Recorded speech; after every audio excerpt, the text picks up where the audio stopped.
Hi friends, ഇന്നലത്തെ video നിങ്ങൾ കണ്ടിട്ടുണ്ടാവും. അപ്പോൾ ഞാൻ ജോലി കഴിഞ്ഞ് വന്ന് നോക്കിയപ്പോഴേ കുറച്ച് ചക്കപ്പേരി ഉണ്ടായിരുന്നു. അപ്പോൾ ഞാൻ വരുമ്പോൾ ഞാനും വിജയശേട്ടനും ഒരുമിച്ചാണ് വന്നത്. വരുമ്പോൾ 100 രൂപയ്ക്ക് അയില വാങ്ങിച്ചിട്ടുണ്ടായിരുന്നു. ബാക്കിയുള്ള മീനിനൊക്കെ ഭയങ്കര വിലയായിരുന്നു. അപ്പോൾ അയില 100 രൂപയ്ക്ക് വാങ്ങിച്ചു. അപ്പോൾ അവർ തന്നെ നന്നാക്കിയിട്ടാണ് വാങ്ങിച്ചിട്ടുണ്ടായിരുന്നത്. അപ്പോൾ ഇത്തിരി നേരം വൈകിട്ടുണ്ടായിരുന്നു. എന്നിട്ട് വേഗം ഞാൻ നാളികേരമൊക്കെ ചിരകി എടുത്തിട്ട് മല്ലിപ്പൊടി, മുളക് പൊടി, മഞ്ഞൾപ്പൊടി ഒക്കെ ചൂടാക്കിയിട്ട് അതിൽ കുറച്ച് നാളികേരം ഇട്ടിട്ട് ഒന്ന് ചൂടാക്കി എടുത്തു. പിന്നെ എൻ്റെ ഈ മുടി ഇങ്ങനെ നിൽക്കണതേ ഞാൻ അങ്ങനെ ഇട്ടതൊന്നല്ല, എഡിറ്റ് ചെയ്യുമ്പോഴാണ് ഞാൻ കണ്ടത്. ഞാനത് ശ്രദ്ധിച്ചിട്ടുണ്ടായിരുന്നില്ല. വന്നപ്പോൾ നേരം വൈകിട്ടുണ്ടായിരുന്നു. പിന്നെ വാവച്ചി മണിക്കുട്ടനും ട്യൂഷൻ കഴിഞ്ഞ് വരുമ്പോഴേക്കും വേഗം കറി ഉണ്ടാക്കാമെന്ന് വിചാരിച്ചു. മണിക്കുട്ടൻ പിന്നെ നേരം വൈകിട്ടാണ് വന്നത്. വാവച്ചി വന്ന വശം വേഗം ചക്കപ്പേരിയൊക്കെ ചൂടാക്കി കട്ടൻ ചായയും വെച്ചിട്ട് ഞാൻ കൊടുത്തു. വിജയശേട്ടനും ഞാനും വാവച്ചിയും കൂടിയിട്ട് അത് കഴിച്ചു. മണിക്കുട്ടനെ പിന്നെ അത്ര വലിയ ഇഷ്ടമൊന്നുമില്ല ചക്കപ്പേരി. അപ്പോൾ വിജയശേട്ടനോട് പറഞ്ഞു അവൻ വരുമ്പോഴേക്കും വേഗം മീൻകറി വെക്കുക, അപ്പോൾ പിന്നെ അവന് വേഗം ചോറ് കൊടുക്കാമല്ലോ എന്ന്. അപ്പോൾ ഞാൻ വന്ന വശം മേലൊന്നും കഴുകാൻ നിന്നില്ല. അല്ലെങ്കിൽ എപ്പോൾ വന്നാലും വേഗം മേല് കഴുകിയിട്ടാണ് ബാക്കിയുള്ള പണികളൊക്കെ ചെയ്യാറ്.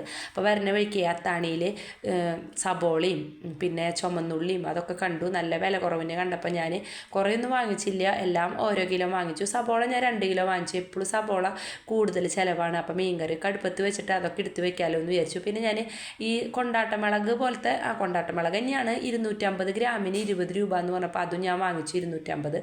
കൊണ്ടാട്ടമുളക് ഉണ്ടാക്കാനൊന്നല്ല, നമുക്ക് വല്ല മീൻകറിക്കൊക്കെ എടുക്കാൻ വല്ല ചട്നിയൊക്കെ ഉണ്ടാക്കുമ്പോൾ നല്ല എരിവുള്ള മുളക് തന്നെയായിരുന്നു. അപ്പോൾ ഞാൻ അതൊക്കെ ഒന്ന് കഴുകിയിട്ട് അവിടെ മാറ്റി വെച്ചു. അതിന് ശേഷം ഞാൻ ചുമന്നുള്ളിയും വെളുത്തുള്ളി വാങ്ങിച്ചില്ല. വെളുത്തുള്ളിക്ക് ഭയങ്കര വിലയായിരുന്നു, അത് കാരണം വെളുത്തുള്ളി വാങ്ങിച്ചില്ല. സബോളയും ഉരുളൻകിഴങ്ങും പിന്നെ ചുമന്നുള്ളി ഉണ്ടായിരുന്നു. പിന്നെ ബീട്രൂട്ട് 2 വാങ്ങിച്ചിട്ടുണ്ടായിരുന്നു.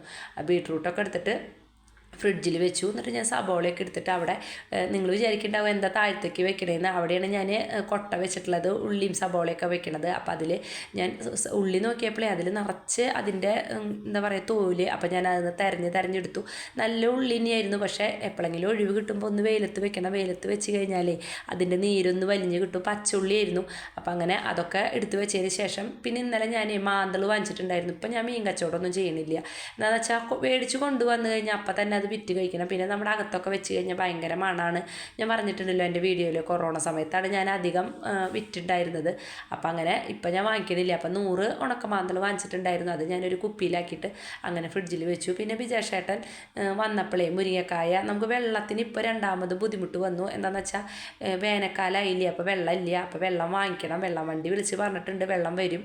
അപ്പം മുരിങ്ങക്കായ താഴത്ത് കുറച്ച് നിൽക്കുന്നുണ്ടായിരുന്നു. അപ്പോൾ വിജയശേട്ടൻ അതെനിക്ക് പൊട്ടിച്ച് തന്നു. അപ്പോൾ ഞാൻ അതൊക്കെ വേഗം നുറുക്കിയിട്ട് ഒരു ചെപ്പിലാക്കിയിട്ട് അങ്ങനെ ഫ്രിഡ്ജിൽ വെക്കുക. അപ്പം നമുക്ക് കറി വെക്കുമ്പോൾ കേടാവൂല. നമ്മളിത് അങ്ങനെ തന്നെ വെക്കണേക്കാളും നല്ലതാണ് നുറുക്കിയിട്ട് വെക്കണത്. അമ്മയാണ് എനിക്കിത് പറഞ്ഞു തന്നത്, അമ്മ അങ്ങനെയാണ് ചെയ്യാറെന്ന്. അപ്പോൾ ഞാനത് നുറുക്കിയിട്ട് അങ്ങനെ ഇത്രയും മുരിങ്ങക്കായ ഉണ്ടായിരുന്നു. അതൊക്കെ ഞാൻ അതിൻ്റെ തോലൊക്കെ ഒന്ന് വലിച്ച് കളഞ്ഞിട്ട് അങ്ങനെ അതൊക്കെ ആക്കിയിട്ട് കഴുകിയില്ല, വെറുതെ അങ്ങനെ ഫ്രിഡ്ജിൽ വെച്ചു. ഇനി എടുക്കുമ്പോൾ കഴുകി വെക്കാമല്ലോ എന്ന് വിചാരിച്ചു. അത് കഴിഞ്ഞിട്ട് പിന്നെ വാവച്ചി എല്ലാ പണികളും ചെയ്ത് വെച്ചിട്ടുണ്ടായിരുന്നു. വാവച്ചിക്ക് ക്ലാസ് ഉണ്ടായിരുന്നില്ല. അപ്പോൾ അങ്ങനെ പാത്രങ്ങളും സ്പൂണുകളും കയ്യിലുകളും എല്ലാം ഉണ്ടായിരുന്നു. എല്ലാ പാത്രങ്ങളും എടുത്തോടത്തൊക്കെ വെച്ചിട്ട് പിന്നെ നമുക്ക് കബോർഡിനും ഇതിനും ഒന്നും മൂടി വെച്ചിട്ടില്ല. അത് കാരണം ഭയങ്കര പൊടിയും കാര്യങ്ങളൊക്കെ തന്നെയാണ്. പിന്നെ നമുക്ക് ടൈലും ഇട്ടിട്ടില്ലല്ലോ, അത് കാരണം ഭയങ്കര പൊടിയാണ്. എന്നാലും പിന്നെ പാത്രങ്ങളൊക്കെ എടുത്ത് വെച്ചിട്ട് പിന്നെ നമ്മൾ എടുക്കണ സമയത്തൊക്കെ ഒന്ന് കഴുകിയെടുക്കണം. പിന്നെ എൻ്റെ മുടിയുടെ കാര്യം ഞാൻ പറഞ്ഞില്ലേ, ഞാൻ ഒരാഗ്രഹം കൊണ്ട് എൻ്റെ ചേച്ചിയുടെ മോളോട് പറഞ്ഞിട്ട് വെട്ടിയതാണ്. ഇത് വെട്ടിയിട്ട് ഇപ്പോൾ ഒരു 3-4 മാസമായി. നിങ്ങൾ എൻ്റെ ഒറ്റ വീഡിയോയിൽ എന്നെ ഇത് കണ്ടിട്ടുണ്ടാവില്ല.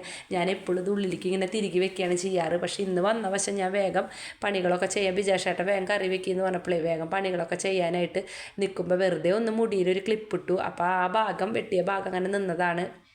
അതൊക്കെ കഴിഞ്ഞിട്ട് ഞാൻ പറഞ്ഞില്ലേ, എഡിറ്റ് ചെയ്യുമ്പോൾ ഞാനത് കണ്ടു. പിന്നെ ഞാൻ എല്ലാ പണികളും കഴിഞ്ഞിട്ട് ചോറുണ്ണാനായിട്ട് ഇരിക്കുമ്പോഴാണ് വാവച്ചി എന്നോട് പറഞ്ഞത് അമ്മയുടെ മുടി എന്തെങ്ങനെ ഇട്ടോക്കണേന്ന്. അപ്പോൾ വെള്ളം കൊണ്ടുവരുന്ന ചേട്ടനോട് നാളികേരം ഉണ്ടെങ്കിൽ കൊണ്ടുവരാൻ പറഞ്ഞിട്ടുണ്ടായിരുന്നു. അപ്പോൾ 3 നാളികേരം കൊണ്ടുവന്നു. 100 രൂപ നഷ്ടമല്ല, അത്യാവശ്യം വലിയ നാളികേരമായിരുന്നു.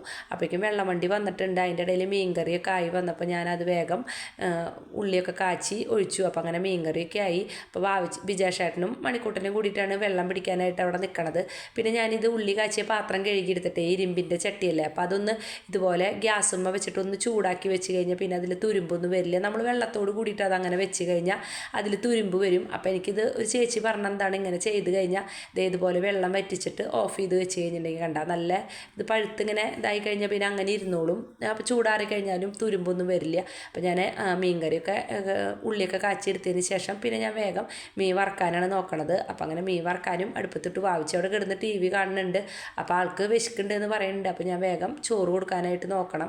അപ്പോൾ പാത്രങ്ങൾ കുറച്ച് കഴുകാനുണ്ടായിരുന്നു, മീൻകറി വെച്ചതും പിന്നെ അങ്ങനെയുള്ള പാത്രങ്ങൾ. ബാക്കി ഞാൻ പറഞ്ഞില്ലേ വാവച്ചിക്ക് സ്കൂളില്ലാത്ത കാരണം എനിക്ക് വന്ന വശം കുറച്ച് നേരമൊക്കെ ഇരിക്കാൻ പറ്റും, എനിക്ക് വലിയ പണികളൊന്നും ഉണ്ടാവാറില്ല. പക്ഷേ ഇന്ന് മീൻ വാങ്ങിച്ച കാരണം ഞാൻ വന്ന വശം പിന്നെ ഒരു പണിയും വേറെ കാര്യങ്ങളൊന്നും ചെയ്തില്ല, വേഗം മീൻകറി വെക്കാനായിട്ട് നോക്കി. പിന്നെ വന്ന വശം ഞാൻ പറഞ്ഞില്ലേ മീൻ വാങ്ങിച്ച കാരണമാണ് ഒന്നാമത് കുളിക്കാണ്ടിരുന്നത്. പിന്നെ ഇപ്പം പെട്ടെന്ന് കുളിച്ച് കഴിഞ്ഞാൽ നമുക്ക് രാത്രി കിടന്നു കഴിഞ്ഞാൽ ഉറക്കം വരില്ല, ഇനി വേനൽക്കാലമായാലും അപ്പോൾ ബുദ്ധിമുട്ടാണ്.